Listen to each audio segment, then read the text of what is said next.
नमस्कार मित्रांनो, लग्नानंतर होईलच प्रेम मालिकेच्या पुढील भागामध्ये आपल्याला बघायला मिळणार आहे की आता गच्चीवर सगळेच ट्रूथ आणि डेअरचा गेम खेळत असतात. तर बॉटलीचं टोक आता जीवावर येतं. त्यानंतर काव्या त्याला सांगू लागते की तू मला आता पोजिंग करून दाखव.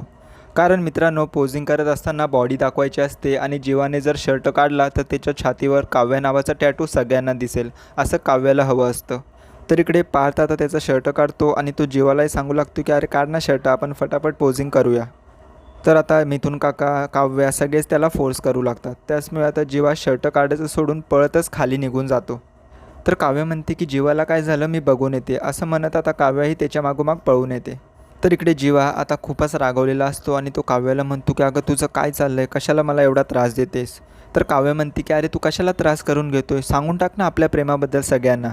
त्यावेळेस आता जीवा म्हणतो की माझ्या लग्नाच्या बायकोचा मी कधीही विश्वासघात करणार नाही.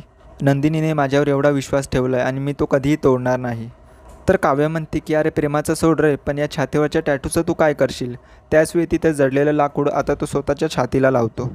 आणि अशा प्रकारे जीवा आणि काव्याच्या प्रेमाचा अंत आपल्याला पाहायला मिळतो. जीवा ते टॅटू कायमचा मिटवतो. त्याचवेळी तिथे नंदिनी धावून येते आणि ती आता विचारू लागते की अहो हे तुम्ही काय केलं.